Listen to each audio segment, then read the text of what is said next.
Assalamu alaikum everyone. Welcome to Future Aspirants. In today's video, I am going to discuss with you now about nouns and some of its types along with their definition. So starting with the introduction of the noun, that what is a noun? Noun is a naming word. If we want to name a person, animal, place, thing, ideas, feelings or events, we will use noun to refer to those things, whatever we want to name. So because of this property of noun, it is one of the most used word of in a language. It encompass most of the words of a language, means most words of the language they come under the category of the noun. And as you can see, it is about a place, person or thing. First of all, starting with the naming people, it could be a name of any person. Means specifically when we want to name a person like Ali, Heather, Tom, Aisha, these are the names of the person, so it is a noun. For naming places, this noun is used to name different places, like a country. It can be a city, it can be a state, any place. It is referred by the noun, like Pakistan, China, Kashmir. Then there is naming things, like different things are named: table, chair, pen, ball. They all comes under the noun. Then animals are also named with the help of the noun, like cat, dog, cow, elephant.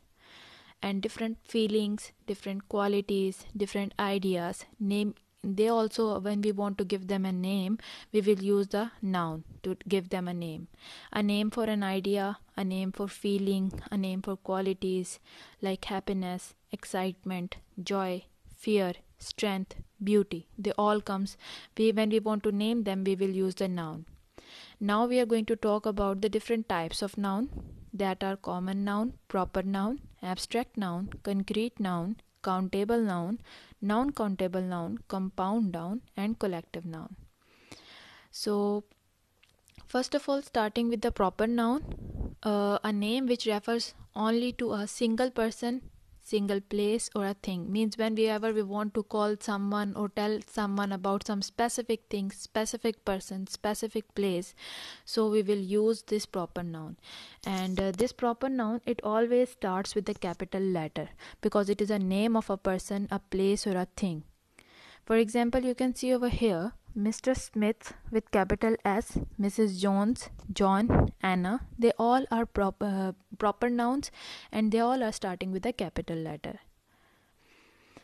And under proper noun, not only the names of the person, place, or animal or things come, but also the days of the weeks and the months of the years are also considered under the proper noun.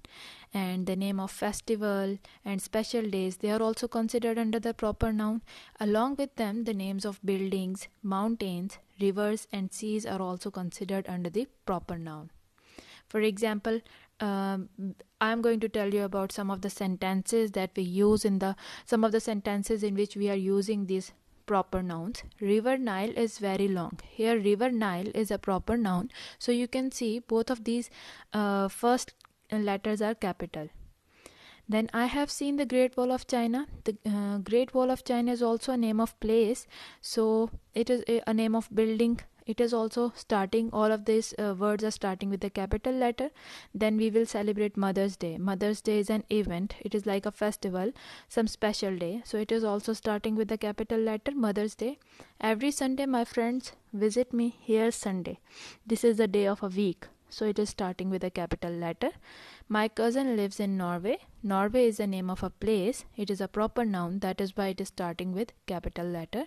Her name is Sophie. Sophie is a proper noun, so it is starting with a capital letter. You can see that proper nouns always start with capital letter, no matter whether they are present in the beginning of a sentence, in the middle of a sentence, or at the end of a sentence. Then the next category is about common nouns. A name of something which is common for many things, persons, or places. When we were talking about the proper noun, we were saying specifically about something, like a specific person, a specific place, a specific day. But when we talk about the common noun, we are telling about a category. Out of category means we are not talking to about a specific person. We are talking about a category, and they do not define any particular person, place, or thing. For example, you can see over here apple, boy, glue, school, book, girl. Here we are not talking about a specific boy. We are not using his name. We are not using the girl's name. We are not using the book's name, or we are not specifying about them. They are general names and they are not capitalized. Unlike proper nouns, those were always starting with a capital letter, but common nouns, they don't start with capital letters unless they are at the beginning of sentence. If they are at the beginning of sentence, then they will start with a capital letter. Different examples are boy, girl, doctor, town, city, dog, car. Now the sentences with the example, teachers teach in class. Here teachers and class, both of them are common noun. Teachers, because it is in the beginning of a sentence, so T is capital. Otherwise, when you can see at the class word, it is starting with a small letter. Then birds live on trees. Here birds and trees, both of them are common noun. We are not specifying which birds or which tree, so both are common noun. These chocolates and cakes are so delicious. Here also chocolates and cakes are not specified. That is why they come under their general category. So they come under the common noun. I love to read storybooks. Which storybooks is not specified, so it comes under the category of common noun. And when we talk about the difference between the common noun and a proper noun, common noun is a word that indicates a person, place, or thing in general. So it is talking about general things. But proper noun is the one that specifies for one of those. Means if we are talking about one of them, then it will be proper noun. Then comes the abstract noun. A name of something that cannot be seen but is there. Means when we are naming about some feelings, the feelings, you may feel sad but you cannot see it. It is there but you cannot see your sadness. So that will come under the abstract noun, because these things, these feelings, they don't have any physical existence. So all those things that are there but they don't have any physical existence, they will come under the abstract noun. Like favorite, bravery, friendship, childhood, anger. Like childhood, friendship, there is friendship, but there is no physical existence of this feeling of friendship. There is no physical existence of this feeling of bravery, of childhood. So they all comes under the abstract nouns. So they generally refer to ideas, qualities, and conditions like truth, happiness, sorrow, friendship, humor, lie. Here we are talking about the feelings of a person. The ideas are there in the abstract noun.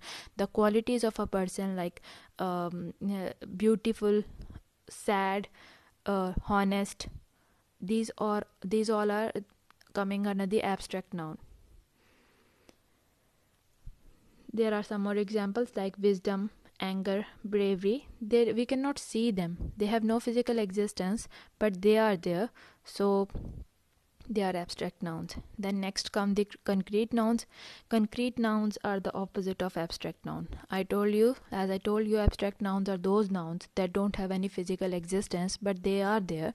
But concrete nouns are the one that we can see, we can touch, and they have the physical existence.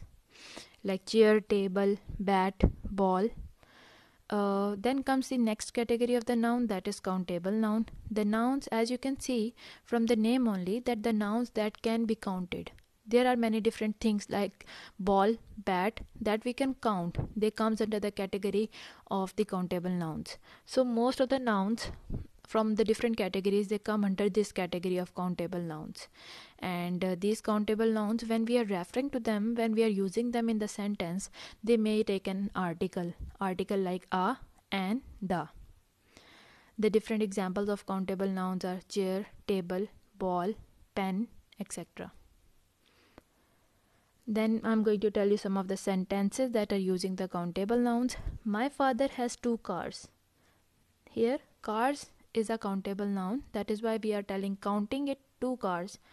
Then to make this egg, we need an egg. So here egg is a countable noun, and we are using an article along with it.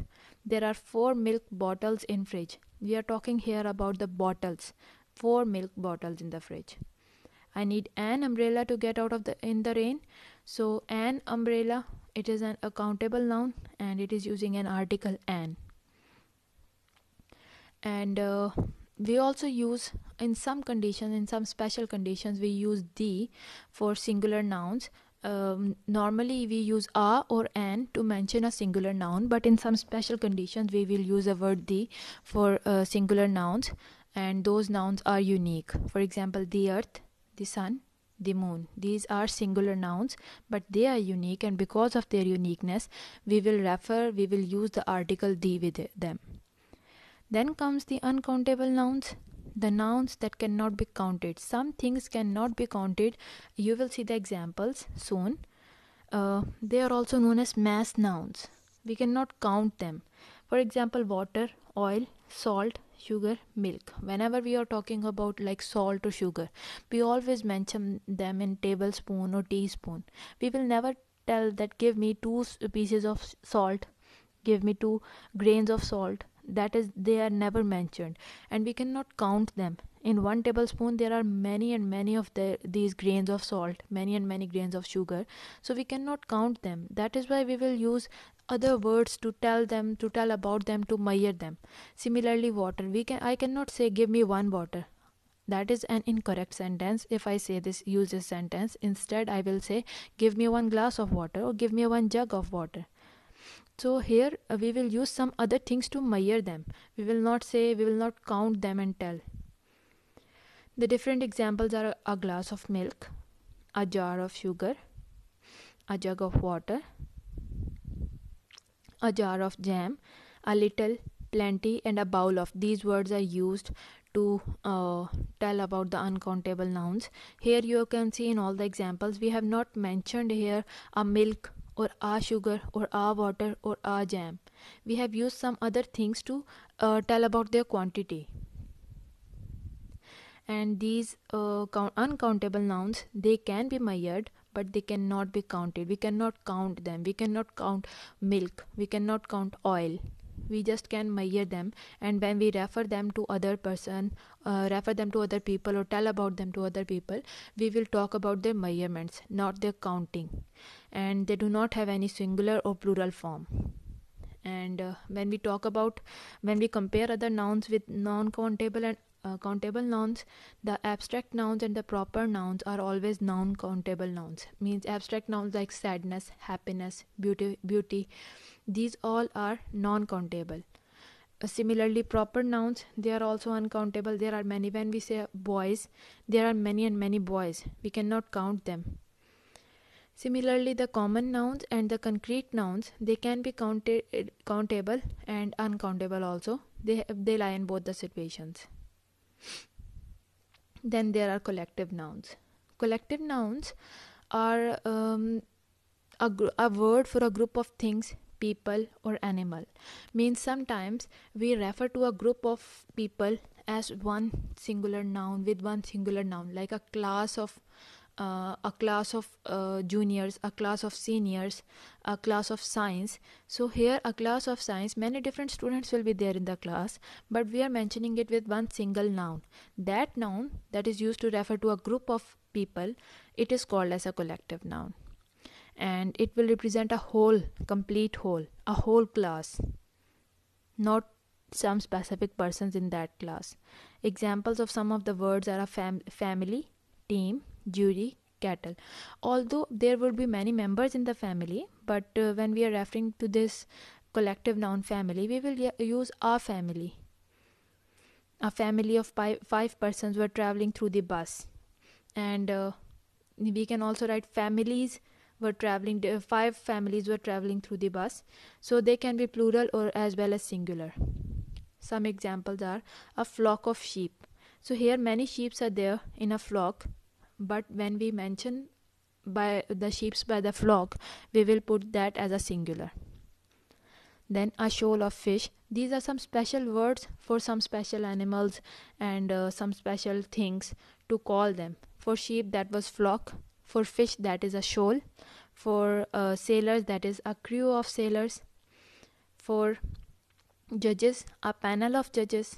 For keys, we use the word a bunch of keys, that is a collective noun, bunch. Then for cloth, we will use the word a pile of cloth.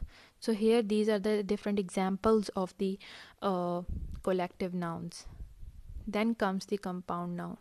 So sometimes we use 2 or 3 nouns and they appear together, and they, or even with other parts of speech, and they create idiomatic compound noun. They will behave as a single unit. Means here 2 or 3 different nouns, they will come together to make a word, to make a single meaning. They are called as compound nouns. You can see in the first picture watermelon. Water and melon, both of them they are separate nouns with their own meaning, but here they are working as a unit with a different meaning. Snowman, they are 2 words. Then sailboat, then basketball. Here all of these examples are of compound noun where 2 nouns have come together. They are behaving as a single unit. Different and to lesser or greater degree, they amount to more than sum of their parts, like six-pack, son-in-law, 5-year-old, snowball, mailbox. These all are examples of compound nouns. Now there are some ways to make these compound nouns. When we are talking about compound nouns, there are some different ways that how we can form these compound nouns. First one is closed form, where you can see they will come together, the 2 different nouns, they will come together to make one word, like notebook. These 2 are coming together to make the one word notebook. Then firefly, 2 different nouns, they are coming together to make a single word, firefly. Then key and board, they are 2 different nouns, they are coming together to form one single compound noun, that is keyboard. Then there is open form. Here what they do is they write the words separately, but they are talking or giving the meaning of one single thing, like post office, history book, mineral water. All of these are composed of 2 nouns. They come together and behave as compound noun and mentioning some specific thing. Then there is hyphenated form, means we put a hyphen between the 2 words, like x-ray, co-pilot, mother-in-law. So here 2 or more nouns are coming together to form a compound noun with with a hyphen in between them. Here are some of the examples. Ayan looked at his timetable. Here timetable is the compound noun. It was going to be lunchtime. Lunchtime is a compound noun. The class is scheduled in the afternoon. Here afternoon is a compound noun. Next comes the possessive noun. A word that names who or what has or on something, means who has something or on something, or what has something or on something.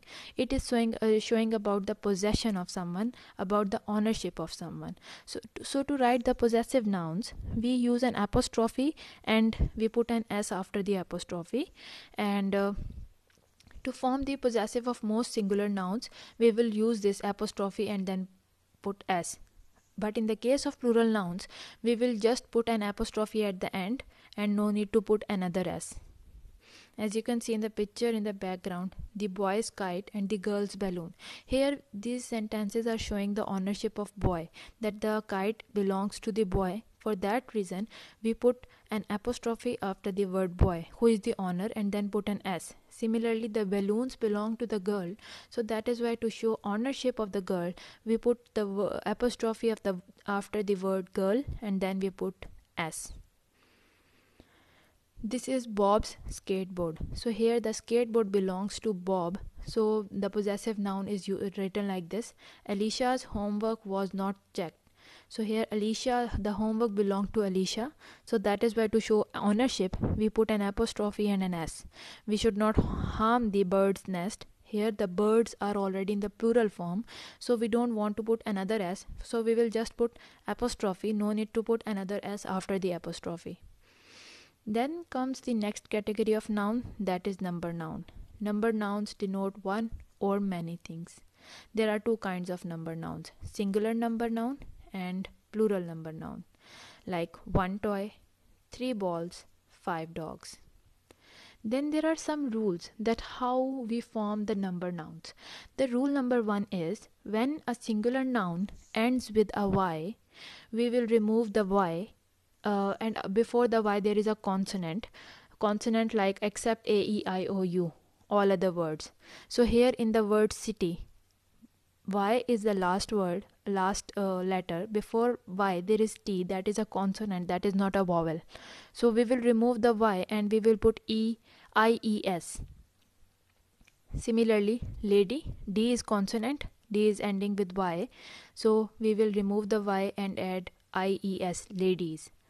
And then story, r is a consonant and there is a y after r, so we will remove y and we will use ies. So rule number 1 is if a word is ending with y and it is having a consonant before the y, so we will remove the y and put ies. Then there is rule 2. According to rule 2, like in the previous one there was a consonant before y, if there is a vowel before y, we will just put an s at the end. No need to remove y, no need to add ies, we will just add an s after the sentence. So here boy, o is a vowel right before y, so that is why we will not remove y, we will write just s at the end. Day, a is also a vowel right before y, so we will not remove y. Trolley, e is a vowel, that is the second last letter, so we will not remove y and we will just add s. Similarly, toy, toys. Then there is rule number 3. So according to rule number 3, when a singular noun ends with o after a vowel, we will just put an s. Means if the second last letter is a vowel and the last letter is an o, we will just put s. No need to make any changes. So you can see the last word letter is an o, the second last is a vowel o, so we will just add s. Bamboo, bamboos. Radio, I is again a vowel, we will just add s, radios. Video, e is a vowel, we will just add s, videos. Then there is rule number 4, when a singular noun ends with o after a consonant, so we will add es to make it plural form. Tomato, second last is a consonant, last is o, so we will add es at the end. Volcano, n is consonant ending with o, so we will add es. Then hero, r is consonant and the word is ending with o, so we will add es at the end. But there are few nouns that are ending with o and they are preceded with the consonant, but we will not add es, we will just simply add s. There are few exceptions like piano, pianos. They are ending with consonants, but we are not adding es at the end, we are just adding s. Photo, photos.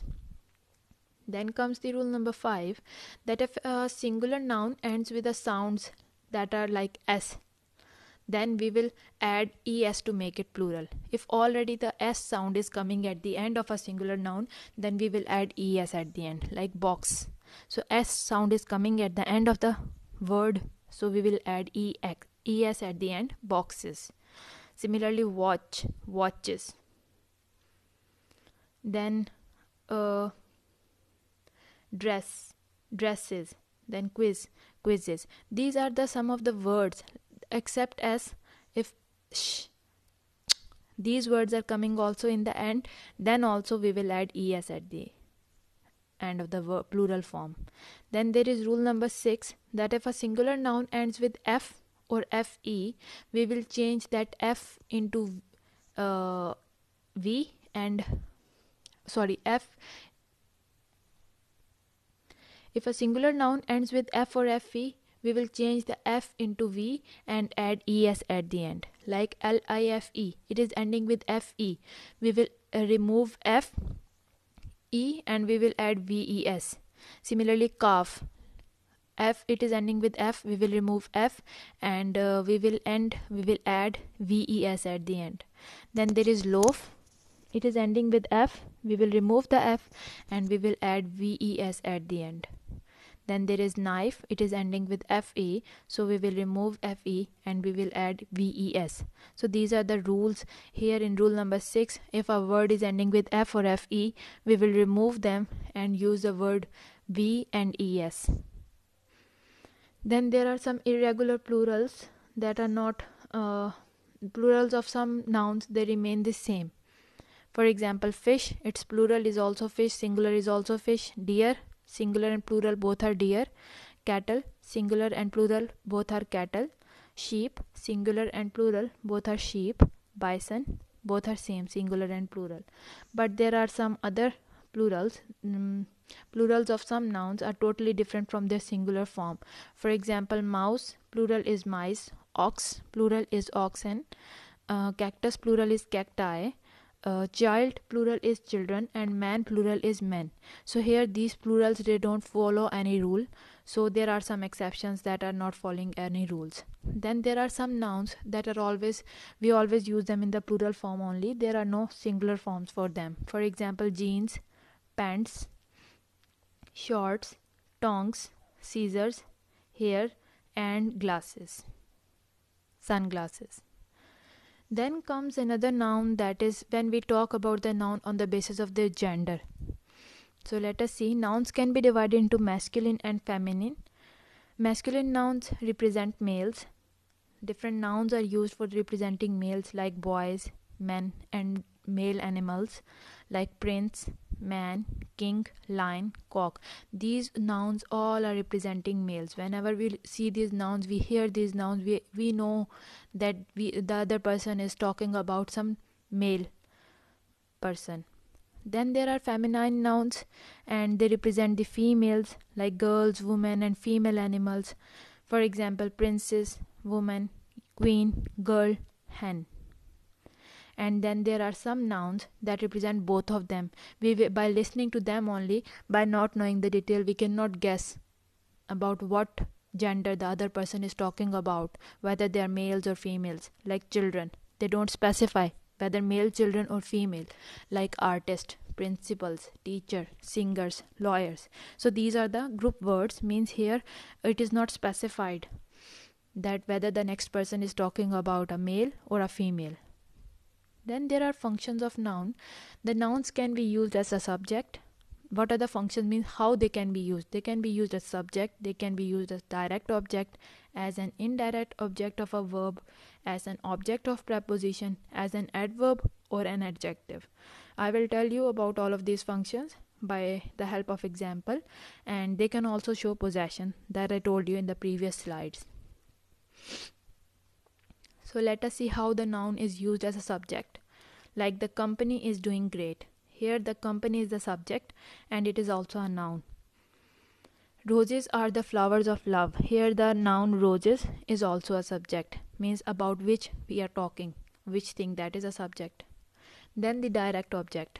I finally bought a new mobile. This is a direct object. I is the subject and mobile. What I did, I bought a new mobile. That is my object. So object is also a direct, means it is also a noun. Then there is indirect object, like Ali gave Ahmad another chocolate. Here Ahmad is a noun as well as an indirect object. There are other nouns also here, Ali and chocolate, but here the Ahmad word, this noun, is used as an indirect object in the sentence. Then it can also be an object of preposition, like roses are the flowers of love. Here along with roses, that is also a noun, but here that love word, it is used as a noun also, and it is also an object of preposition. It can also be used as an adverb, like the train leaves today. So here today is an adverb, and it is also a noun. Then adjective, the office building faces the mall. So it is also used as an adjective. The word office it is noun as well as it is playing the role of an adjective. Then it also shows about possession, like the lion's cave is dangerous. I have told you about possession in the previous slides also. My brother's daughter is adorable. So here I am showing the possession of the noun by apostrophe and an S. So this is all about the nouns. I hope you find this video useful and interesting. You can comment me and tell me. Thank you and Allah Hafiz.